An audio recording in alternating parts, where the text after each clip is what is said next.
દર્શક મિત્રો, આજે કારિયાણી નિવાસી સાગરનાથ બાપુ મારા આંગણે પધાર્યા છે અને સત્સંગનો લાભ આપણને સૌને આપવાના છે.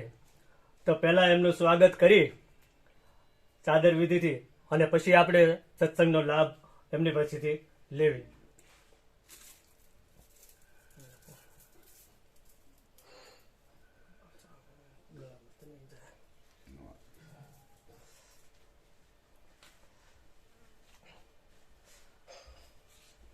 બોલ સદગુરુ મહારાજની સત્ય સનાતન ધર્મની.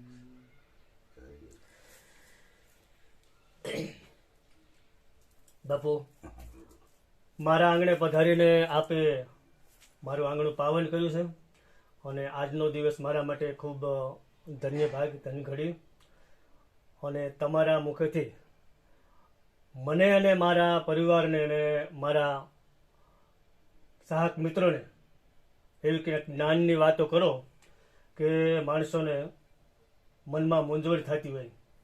ઘણા બધા એવા પ્રશ્નો હોય છે જિજ્ઞાસુઓના કે શું કરવું, કેવી રીતે કરવું, તો એના વિશે કંઈક વાત કરો. બોલ સદગુરુ મહારાજની સત્ય સનાતન ધર્મની. કેશુભાઈ, તમારો પ્રશ્ન અને તમારી રજૂઆત એને ધ્યાન લેવા જેવી વાત છે કે આપણી સમાજની અંદર, આ જનરલ સમાજમાં હરેક સાધુ પુરુષો ફરે છે ભગવાધારી. જેને આપણે આપણા વડીલો જેને ભેખ ભગવાન કઈ સંબોધતા હતા, ત્યારે આ ભેખ ભગવાનનો નિયમ કેવો હોવો જોઈએ? જેના આંગણે જાય એને શાંતિ પમાડવો જોઈએ. હવે શાંતિ એવા પ્રકારની પામી જાય માણસ કે એની દોડ મટી જવી પડે. હું અહીંયા જાઉં, મારે આ ભગવાનને પૂંજવા છે, મારે અહીંયા આ દેવને પૂંજવા છે. આ આપણી તલપ જે રહી એ આપણને સત્યની ખબર નથી એટલે આપણી તલપ હોય. પણ જયારે આપણે ગુરુ નક્કી કર્યા એટલે ગુરુ મહારાજ આપણને મંત્ર આપે અને પછી એવું કહે છે આજે દાદા ભક્તો કે ભાઈ આ રામાપીરનું તમે ભજન કર્યા રાખો. હવે ગુરુ મંત્ર જઈ રહ્યું ને કેશુ ભગત, એમાં રામાપીરનું નામ ક્યાંય આવતું, કારણ કે ગુરુ મંત્ર 17 અક્ષરનો લગભગ બધા આપે છે. બરાબર. જે જીવનને પણ અગાઉ એમને આપવામાં આવ્યો હતો, જે 17 અક્ષર થાય છે, ઓહમ ગુરુજી સમરણ સોહમ બ્રહ્મ તોહી. આ 17 અક્ષરનું વજન કરવાનું આ ગુરુવા લોકો કહી રહ્યા છે. અને બીજી બાજુ રામાપીરની પૂજા કરવાનું કહી રહ્યા છે. તો આપણે વિચારવું તો જોઈએ કે ભાઈ પરમાત્માની વાત અમારે સમજવી છે. તમે અમને ગુરુ મંત્ર જે આપો છો એની અંદર રામજીનું નામ ક્યાંય આવતું નથી. તો અમારે કરવું હકીકતમાં શું, આવું આપણે પૂછવું જોઈએ. પરંતુ ત્યાં આપણે થાપ ખાઈ રહ્યા છીએ. બીજું બાપુ, ઘણા જિજ્ઞાસુનો એવા પ્રશ્નો હોય છે કે નિર્ગુણ નિરાકારનો પૂજન કરવું કે સાકાર સ્વરૂપનું, એના વિશે નથી. ઘણાને એવા પ્રશ્નો હોય છે કે ખરેખર હાચું પરમ તત્વ શું હોય? બહુ સારી વાત કહેવાય. કારણ કે પૂંજા જગતમાં બે વ્યક્તિની થાય. એક સગુણની પૂંજા થાય અને બીજી નિર્ગુણની થાય. એ નિર્ગુણમાં મૂર્તિ પૂંજા થાય, જે મૂર્તિની અંદર કોઈ પણ પ્રકારનો ગુણ છે નહીં, પણ લોકો એની પૂંજા જરૂર કરે છે. હવે જયારે સગુણની પૂંજા એટલે સદગુરુની પૂંજા. હવે એમાં 3 પ્રકારની વાત છે: આકાર, હે નિરાકાર, તમે કે મેં આકારને માની લીધો કે આ મારું ગુરુ છે, અને પછી એના ચરણમાં બેહીને હરિગુરુ સંતની વાતનો લક્ષ લેવા બેસીએ ત્યારે એક આકારધારી ગુરુ મહારાજના મુખમાંથી સાકાર સ્વરૂપે શબ્દનું પ્રાગટ્ય થાય, અને સાકારનું જ્યારે આપણે કાને અવાજ અથડાય અને પછી નિરાકારની અનુભૂતિ થાય, એ મહાપુરુષનું લક્ષ છે. પરંતુ આકાર ન માન્યા પછી સાકાર પ્રગટે અને ત્યાર પછી નિરાકારની અનુભૂતિ થાય. બરાબર, બે સત્ય જ છે. શરૂઆત તો સાકારથી જ કરવી પડે. હવે ઘણા દર્શક મિત્રોનો, ચાહક મિત્રોના એવા રીતે પ્રશ્નો હોય છે, ગુરુ ન કર્યા હોય એવા લોકોના, કે ગુરુ કરવા છે પણ આ કળીકાળમાં એવા હાચા સદગુરુ કેવી રીતે આમ મળે આપણને, એમની પરખ શું, કેવી રીતે આપણે પારખવા? જો સાચા સંત પરખવા માટે એની વાણીમાં એ પરખાઈ જાય. એ જે વાત કરી રહ્યા છે એ વાત એની ક્યાં લઈ જવા આપણને માગી રહ્યા છે, એ 3 પ્રકારની વાત હોય છે. પટમાં પરમાત્માની વાત કરતા હોય,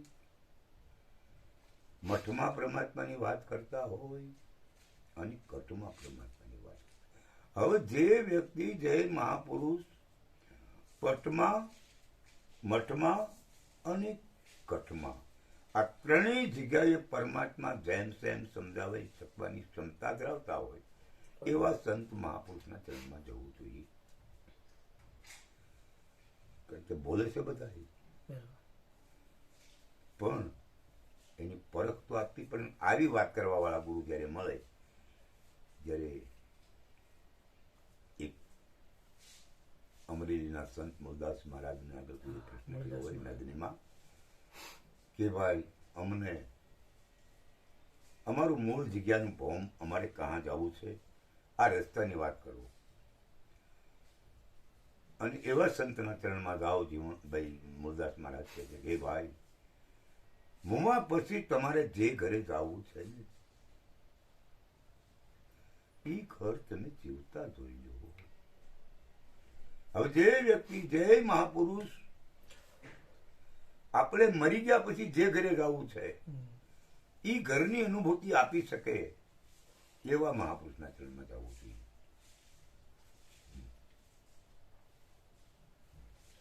એ તો બરોબર, પણ એમ કે સામાન્ય માણસ ગુરુની પરખ શેના આધારે કઈ રીતે કરી શકે? એમ વજન પૃથ્વી પર પદાર્થનું વજન જેવું એ તોલ માપના કાંટા ઉપર થાય, અને વ્યક્તિનું વજન એને બોલવા ઉપર થાય, વાણી ઉપર. એની વાણી પર આપણને ખબર તો થાય ને.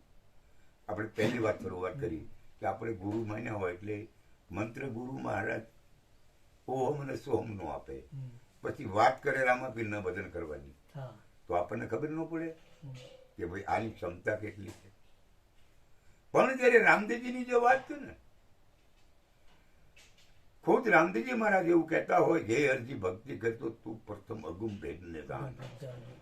અગમ કે જ્યાંની મને તમને ગૌમ નથી ને, આ ભેદની તારે પારખ હોવી જોઈએ. અને તારા એ ગુરુ મહારાજ નિર્મોહી હોવા જોઈએ. આની પરખમાં એને કોઈ પણ પ્રકારનો મોહ ન હોય, એને કોઈ જાતનો લવલેશ માત્ર મોહ ન હોવો જોઈએ. ફક્ત પ્રેમ હોવો જોઈએ હરિગુરુ સંતની વાત ઉપર.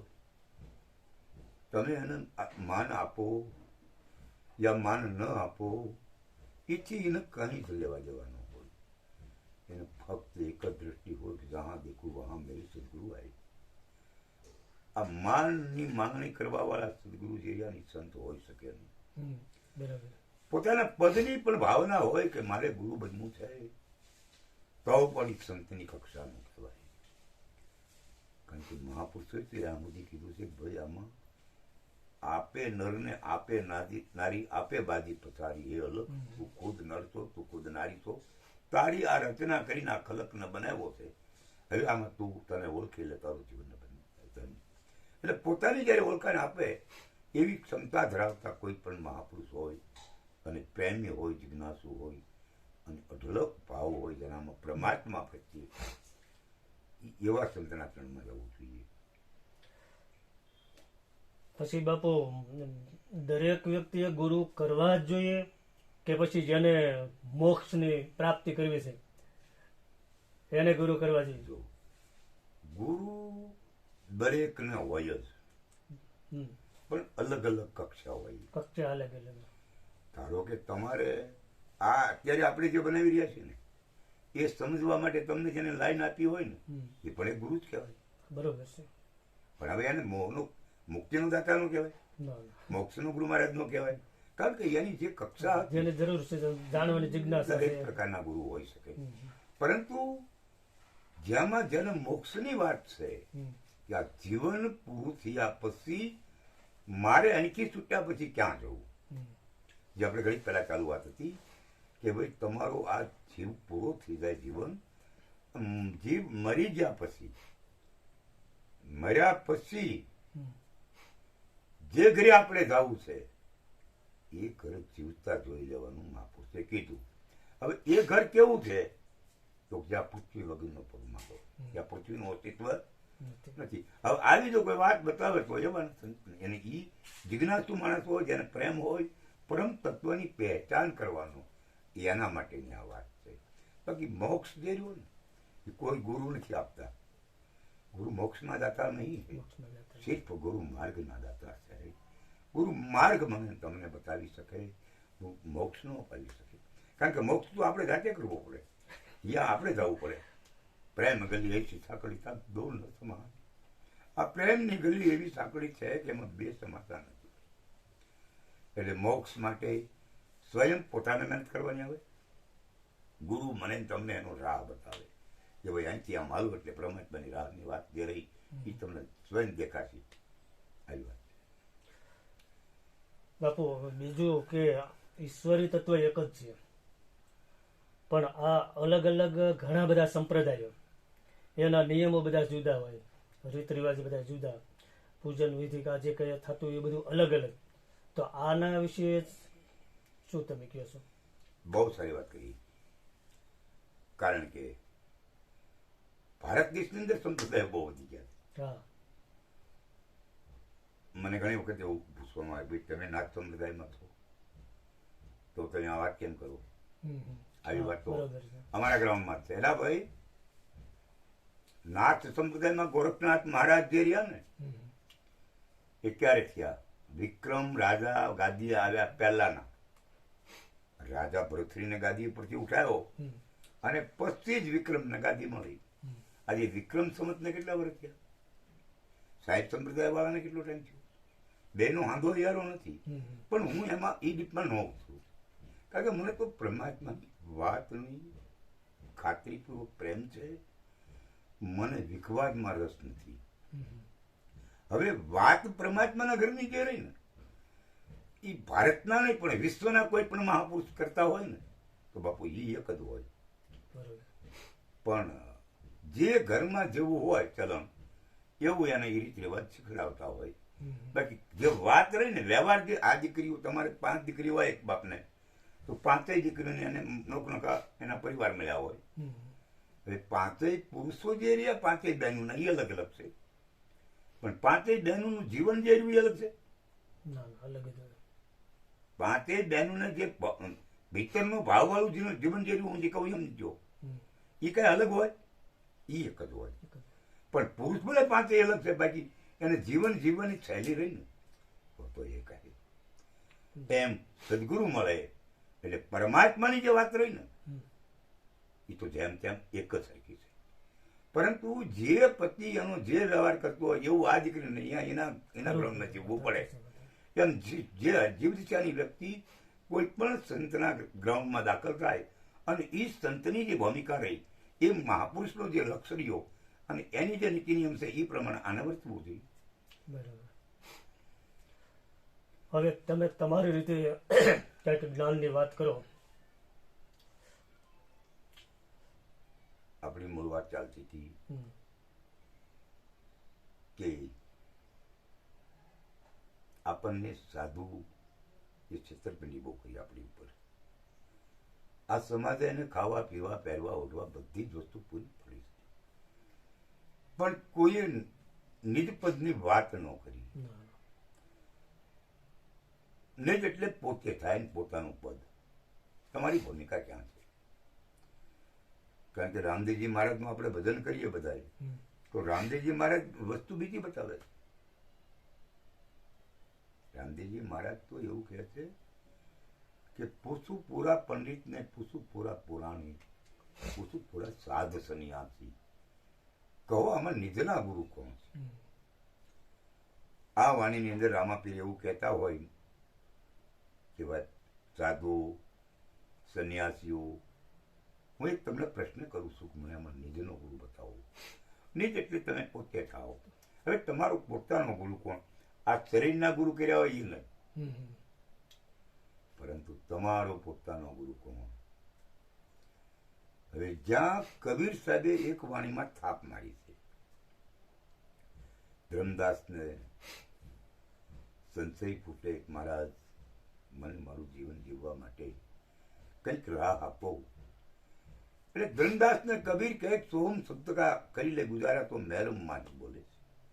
તું સોમની ખોજ કરી લે ને તો મહેરમ નામ માલિક અંદર બોલે છે કે સોહમ ફીટી નવખંડ ભૈયા અરુ રસ્તા દિયા બોલાય. સોહમ ફાટ્યો, નવખંડ પ્રગટ થઈ ગયા, આમાં મારો અસલ રસ્તો. જે ઘરેથી હું આવ્યો છું અને મારે જે ઘરે આવું છું મારે જ બોલાય.